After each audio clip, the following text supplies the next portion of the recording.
Keep learning, keep growing, keep watching.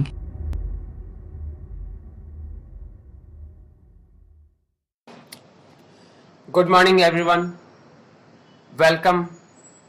Now we will discuss about the radiation physics and the topic is modern X-ray tube.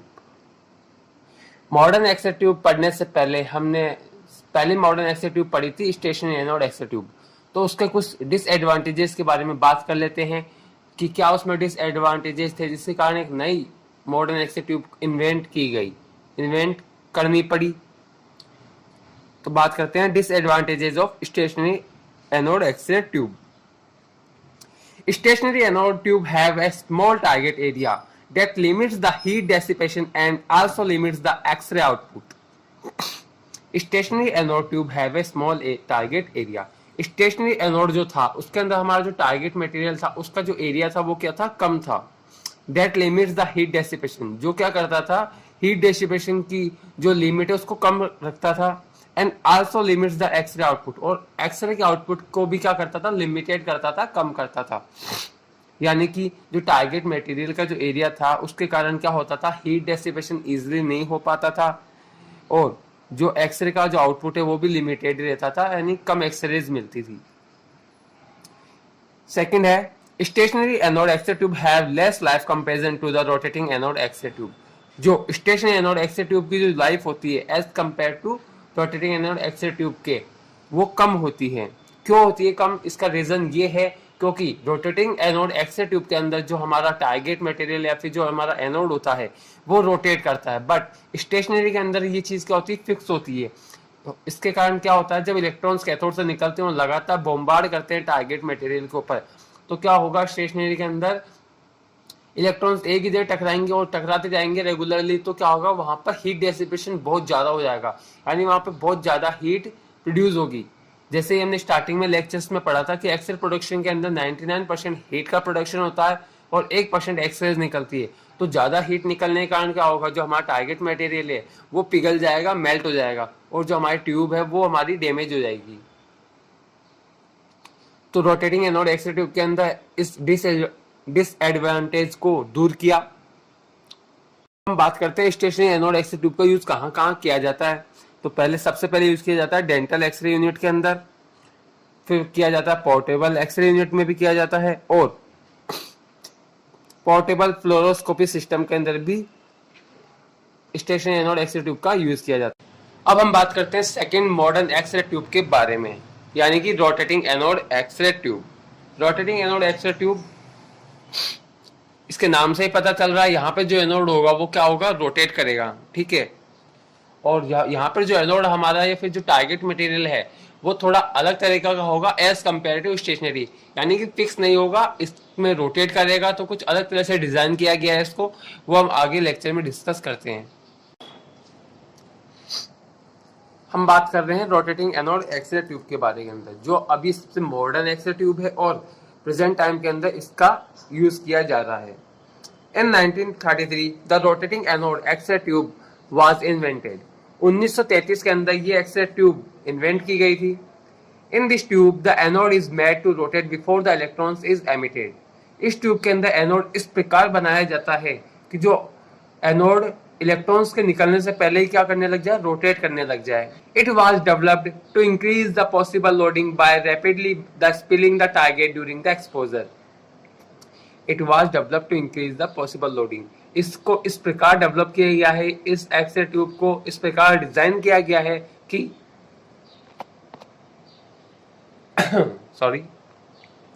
कि ये ज्यादा से ज्यादा loading को झेल सके, ज्यादा, ठीक है। By rapidly the spelling the target during the exposure, ताकि क्या हो, जब लगातार एक्सपोजर इसके ऊपर गिरे तो क्या हो, जो हमारा टारगेट है वो स्पेल ना हो, मेल्ट नहीं हो, पिघले नहीं। यानी कि एक बार वापस देख लेते इस लाइन को। It was developed to increase the possible loading, ये पॉसिबल लोडिंग को क्या करता है, बढ़ाता है। By rapid the spilling the target during the exposure, जब एक्सपोजर लगातार एक्सपोजर आता है तो उस दौरान क्या हो, टारगेट पिघले नहीं, इसलिए ये क्या करेगा, जो लोडिंग है उसको, पॉसिबल लोडिंग है उसको इंक्रीज करेगा। This will enable the X-ray tube to withstanding the heat generated by a larger exposure. will enable the X-ray tube to withstanding the heat generated by the larger exposures. Larger exposures के लिए जो electrons का बोम्बार्डेशन या फिर जो strike करवाया जाता है टारगेट के ऊपर, तो उस दौरान जो हीट निकलती है उस हीट का भी ये क्या कर सकता है, इजीली फेस कर सकता है और वहां पर ये जो हमारा टारगेट मटेरियल है वो मेल्ट नहीं होगा। ठीक है, अब हम आगे बात करते हैं एक नोट। नोट क्या है? All the equipments are same as stationary anode except tube except anode, यानी कि एनोड को छोड़कर जितने भी equipments stationary anode except tube के अंदर हमने स्टडी की है वो सारे इक्विपमेंट्स हम यहाँ भी स्टडी करेंगे। तो वो सारे इक्विपमेंट्स मैंने यहाँ वापस नहीं बताए हैं, ये इक्विपमेंट्स आप लास्ट लेक्चर्स में देख सकते हो, लेक्चर 5-6 के अंदर, उनके अंदर स्टेशनरी एनोड एक्सेप्ट ट्यूब के सारे इक्विपमेंट्स दे रखे, तो आप वहां से स्टडी कर सकते हो।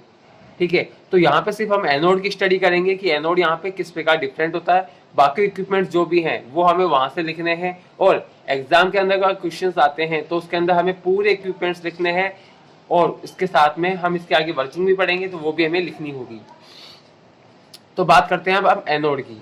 The anode is made in the form of a large disc of tungsten. यहाँ पे जो एनोड होता है वो भी टंगस्टन का ही बना होता है, लेकिन वो क्या किस फॉर्म में होता है?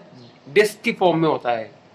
The anode rotates at a speed of about 3000 round per minute, और जो एनोड है वो रोटेट करता है 3000 राउंड्स पर मिनट की स्पीड से। This will facilitate the electrons to bombard a constantly changing area of the target. और ये जो रोटेट करता है टारगेट, ये क्या करता है? फैसिलिटेट करता है इलेक्ट्रॉन्स को कि वो लगातार चेंजिंग एरियाज पे क्या है, स्ट्राइक करते रहे टारगेट के। यानी कि वापस देखते हैं एक बार, this will facilitate the electrons to bombard a constantly changing area of the target. ये जो एनोड रोटेट करता है इसके कारण होता क्या है, जो इलेक्ट्रॉन्स होते हैं वो लगातार कॉन्स्टेंटली चेंजिंग एरिया, टारगेट के अलग अलग एरियाज पर स्ट्राइक करते हैं, जिसके कारण क्या होगा? हीट डेसिपेशन कम होगा और एक्सेल प्रोडक्शन भी ज्यादा होगा, क्योंकि अलग अलग एरियाज पे जब इलेक्ट्रॉन्स टकराएंगे तो एक्सेल का प्रोडक्शन भी बढ़ेगा। अब हम बात करते हैं इसके अंदर एक स्पेशल चीज के बारे में, जो है रोटर, कि रोटर क्या होता है।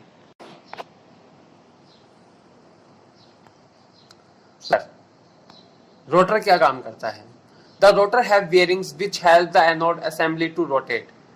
This system is made up of molybdenum which is having high melting and poor heat conduction. The rotor have bearings. Rotor के अंदर क्या होते हैं? bearings लगे होते हैं जो क्या हेल्प करते हैं, which help the anode assembly to rotate. यानी कि रोटर के अंदर bearings लगे होते हैं जो क्या करते हैं? एनोड को रोटेट करने में हेल्प करते हैं। The stem is made up of molybdenum which is having high melting and poor conduction.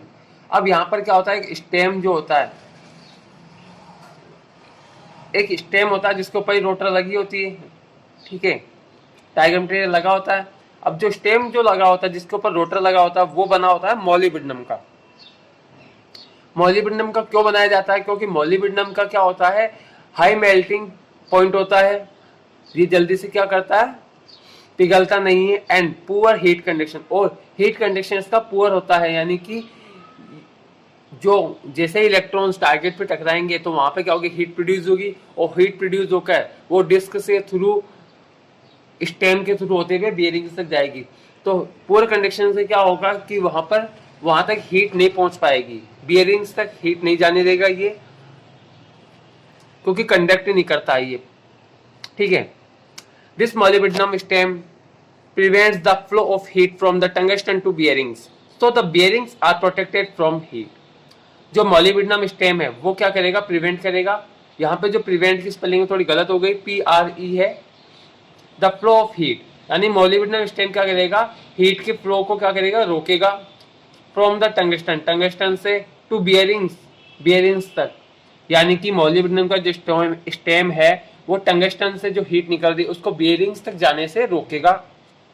So the bearings are protected from the heat, इसलिए इस प्रकार जो बियरिंग्स होंगी वो क्या होंगी? हीट से प्रोटेक्ट रहेंगी, ये बियरिंग्स खराब नहीं होंगी हीट के कारण। The anode is connected to armature of induction motor, और यहाँ पर जो एनोड है उसको हम कनेक्ट करेंगे इंडक्शन मोटर से। अब हम बात कर लेते हैं इसकी स्ट्रक्चर के बारे में, यानी कि रोटर जो होता है उसका इनर व्यू किस प्रकार होता है। ठीक है, सबसे पहले आपको आगे आगे दिख रही होगी एनोड की डिस्क, ठीक है। एनोड डिस्क लगी है स्टेम के ऊपर, स्टेम जुड़ा हुआ स्पिंडल से, जहाँ पर वो रोटेट करता है स्पिंडल, जिसके कारण एनोड डिस्क रोटेट करती है, रोटेशन होता है। फिर स्पिंडल आगे जुड़ा हुआ होता है, स्पिंडल बियरिंग्स के सपोर्ट से जुड़ा हुआ होता है और बियरिंग्स के बाहर की तरफ सपोर्ट होता है, और ये इस प्रकार पूरी तरह से रोटर बन जाता है।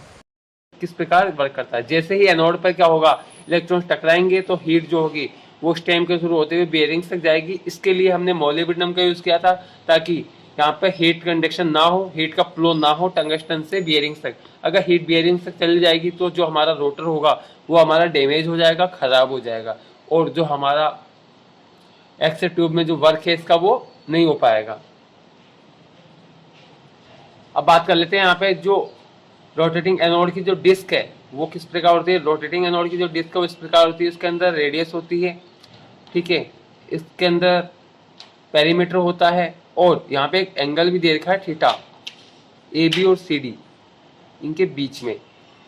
तो ये इसका फ्रंट व्यू है रोटेटिंग एनोड का, डिस्क का। अब हम बात करते हैं इसके सिंगल फोकस या डबल फोकस के बारे में, कि जो हमारी जो एनोड की डिस्क है उसका सिंगल फोकस प्रकार होगा।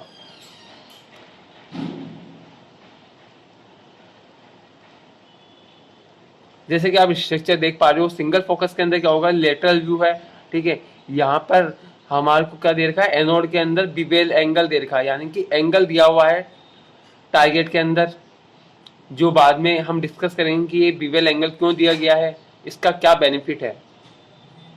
और जैसे हम डबल फोकस पे देखेंगे तो डबल फोकस पे क्या होगा, बिवेल एंगल और लंबा हो गया, और यहाँ पे क्या होंगे, दो अलग अलग एंगल्स बनेंगे, थीटा और थीटा 2, जबकि सिंगल फोकस के एंगल सिर्फ एक एंगल बनता है, थीटा 1, ठीक है। स्मॉल फोकस और लार्ज फोकस क्यों यूज किया जाता है ये भी हम आगे डिस्कस करेंगे लेक्चर के अंदर। तो अब हम बात करते हैं आगे इसकी वर्किंग, आगे की वर्किंग के बारे में। When the XI unit is turned on, the motor alone energized firstly for a few seconds until the rotor reaches its operating speed. सबसे पहले हम XI यूनिट को ऑन करेंगे, the motor alone energised firstly for a few seconds, और सबसे पहले जो motor होगी वो क्या होगी, एनर्जाइज्ड होगी, चालू होगी कुछ सेकंड्स के लिए, until the rotor reaches it's operating speed, जब तक कि रोटर के अपनी ऑपरेटिंग स्पीड पर नहीं पहुंच जाता तब तक क्या होगा, मोटर एनर्जाइज्ड होती रहेगी। Then a high voltage is applied to the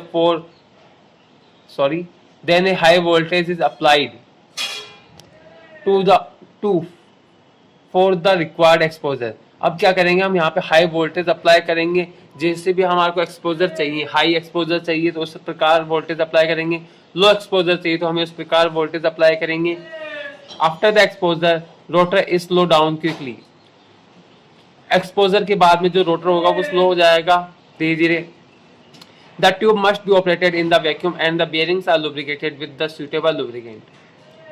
जो ट्यूब होगी वो ऑपरेट करेंगे हम वैक्यूम के अंदर, जैसे कि हमने स्टेशनरी एनोड एक्सर ट्यूब को भी वैक्यूम के अंदर ऑपरेट किया था, वैसे यहाँ पर भी वैक्यूम होगा, वैक्यूम के अंदर ऑपरेट करेंगे। And bearings are lubricated with the suitable lubricant, और बियरिंग्स जो होंगी वो लुब्रिकेट होंगी एक सुटेबल लुब्रिकेंट यानी कि मेटेलिक सिल्वर की लुब्रिकेंट से। अब आगे बात करते हैं। Commonly available lubricants such as oil cannot be used since it will vaporize while heating and destroying the vacuum. यहाँ पर ऑयल का यूज हम नहीं कर सकते, क्यों? Since it will vaporize while heating and destroying the vacuum, क्योंकि यहाँ पे क्या होगा, हीट ज़्यादा, जैसे ही क्या होगी एक्सेस ट्यूब हीट होगी, हीटेड होगी, तो क्या होगा, वो ऑयल जो होगा वो वेपराइज हो जाएगा, वेपर फेज में कन्वर्ट हो जाएगा और पूरी वैक्यूम डिस्ट्रॉयड हो जाएगी, पूरी वैक्यूम के अंदर गैस फिल हो जाएगी। Metallic lubricant such as silver are suitable, जो मेटेलिक लुब्रिकेंट है यहाँ पर वो यूज किया जाता है सिल्वर पाउडर के रूप में। The electrons are striking the wool circumference of the anode, no part of the anode have very high temperature. Electron यहाँ पे क्या करते हैं, जो भी टारगेट है उसकी पूरी परिधि को पे स्ट्राइक करते हैं, टकराते हैं। No part of the anode have very high temperature, और एनोड का ऐसा कोई भी पार्ट नहीं होगा जो हाई टेम्परेचर के अंदर आए, क्योंकि यहाँ पे क्या है, इलेक्ट्रॉन्स कॉन्स्टेंटली बॉम्बार्ड कर रहे हैं लेकिन चेंजिंग एरियाज पर। The heat from the tungsten disc is dissipated by the radiation through the vacuum to the wall of tube and then into surrounding oil and tube housing. The heat from the tungsten disc. अब हम बात कर रहे हैं heat की कि heat किस प्रकार डेसिपेट होगी।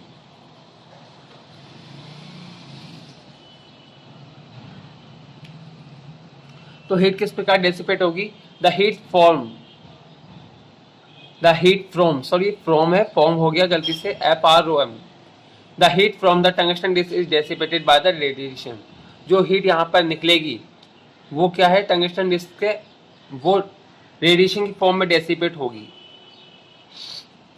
Through the vacuum. वैक्यूम के अंदर क्या होगी? रेडिएशन की फॉर्म के रूप में डेसिपेट होगी to the wall of the tube, यानी ट्यूब की वॉल तक क्या होगी? रेडिएशन के फॉर्म के अंदर ट्यूब की वॉल तक चली जाएगी, फिर वहां से ट्यूब की वॉल से कैसे जाएगी, एंड देन और वहां से into the surrounding oil and tube housing. हमने स्टेशनरी एनोड एक्सेल ट्यूब के अंदर भी पढ़ा था, जो एक्सेल ट्यूब थी उसके हम हाउसिंग करते हैं, यानी उसके बाहर क्या हम एक प्रोटेक्टिव कवरिंग लगाते हैं, ठीक है, और उसके अंदर क्या करते हैं? ऑयल भरते हैं और उसके अंदर ट्यूब रखी जाती है। तो वापस एक बार समझिए इसको किस प्रकार ये हीट डेसिपेट होगी। जैसे ही हीट निकलेगी टारगेट के ऊपर, तो टारगेट से जो हीट होगी वो रेडिएशन की फॉर्म के अंदर कहाँ जाएगी? एक्सेल ट्यूब की वॉल तक। अब एक्सेल ट्यूब की वॉल तक हीट पहुंच चुकी है, वहां से हीट कैसे निकलेगी? वहां से हीट निकलेगी हाउसिंग के अंदर, जहां पर ट्यूब है, ट्यूब के बाहर क्या? ऑयल है, तो ऑयल कन्वेक्शन मेथड के थ्रू क्या वहां से हीट कवरिंग तक चली जाएगी, ठीक है, द ट्यूब हाउसिंग। और ट्यूब हाउसिंग से क्या होगी? जो हीट होगी वो एनवायरनमेंट में एयर कन्वेक्शन मेथड के थ्रू चली जाएगी। अब बात करते हैं the type of rotors are available. One operates at 60 hertz power single phase and gives rotation about 3000 round per minute. यहाँ पे दो प्रकार के रोटर अवेलेबल होते हैं हमारे पास। एक होता है, एक जो ऑपरेट होता है वो 60 हर्ट्ज पावर पर ऑपरेट होता है, यानी कि सिंगल फेज पर, और वो 3000 राउंड्स पर मिनट का रोटेशन देता है। And the other one operates at the 180 hertz 3 phase and gives A rotation speed of 9000 rounds पर मिनट। और जो दूसरा रोटर होता है वो 180 हर्ट्ज की पावर पर ऑपरेट होता है, और जो कि 3 फेज होता है, and gives A rotation about speed of 9000 round per minute. और इसका जो स्पीड रोटेशन होता है वो 9000 राउंड पर मिनट होता है। Usually rotating anode x-ray tube are filled with 2 filaments. Usually जो रोटेटिंग एनोड एक्सेल ट्यूब होती है वो क्या होती है? 2 फिलामेंट्स के साथ फिट की जाती है। One filament is design to focus the electrons on the target, focus the electron on the large focal area of the target. यानी कि एक फिलामेंट इस प्रकार डिजाइन किया जाता है कि जो इलेक्ट्रॉन्स होंगे वो लार्ज फोकल एरिया के ऊपर फोकस करेंगे, and the other one is used to focus the electrons on the smaller area of the target. और दूसरा फिलामेंट इसलिए यूज करते हैं ताकि जो इलेक्ट्रॉन्स का जो फोकस हो वो स्मॉल फोकल एरिया पर हो, टारगेट के स्मॉल फोकल एरिया पर फोकस हो सके इसलिए। अब ये तो होगी इसकी वर्किंग कि किस प्रकार ये वर्क करती है। अब हम बात करते हैं कि रोटेटिंग एनोड एक्सेल ट्यूब के क्या एडवांटेजेस हैं। तो बात करते हैं first, in comparison to the other x-ray tubes rotating anode x-ray tube is most advantages and suitable. Other x-ray tubes की कंपैरिजन के अंदर रोटेटिंग एनोड एक्सेल ट्यूब क्या है? बहुत ज्यादा एडवांटेजेस है और सुटेबल है। किस प्रकार है देखते हैं। It have more efficiency, high loading gain due to the increase surface area of the anode. अब होता क्या है, यहाँ पे जो सरफेस एरिया है वो इंक्रीज हो गया, जिसके कारण क्या होगा? ये बहुत ज्यादा एफिशिएंस होगी, यानी कि बहुत ज्यादा एफिशिएंटली वर्क कर सकती है, और हाई लोडिंग गेन भी ले सकती है, यानी कि लोडिंग गेन भी क्या है इसका? बढ़ गया है, इंक्रीज हो गया है टारगेट एरिया के इंक्रीज होने के कारण। It will withstanding a higher temperature during production of higher energy x-rays. High energy की एक्सरेज को प्रोड्यूस करने के दौरान भी क्या है, हमारा जो एनोड है वो पिघलता नहीं है, हाई टेम्परेचर होने पर भी नहीं पिघलता है। तो ये इसका एडवांटेज है कि जो हमारा जो टारगेट मटेरियल है वो पिघलता नहीं है। Thank you everyone. अगर आपको वीडियो अच्छा लगे तो वीडियो को लाइक कीजिए, शेयर कीजिए, और आप चैनल को सब्सक्राइब कर लीजिए ताकि आगे ही ऐसे काफ़ी सारे लेक्चर्स आपको मिल सके। यहाँ पे DRT पास्ट फर्स्ट के हम सारे लेक्चर्स अपलोड करेंगे सभी सब्जेक्ट्स के। Thank you.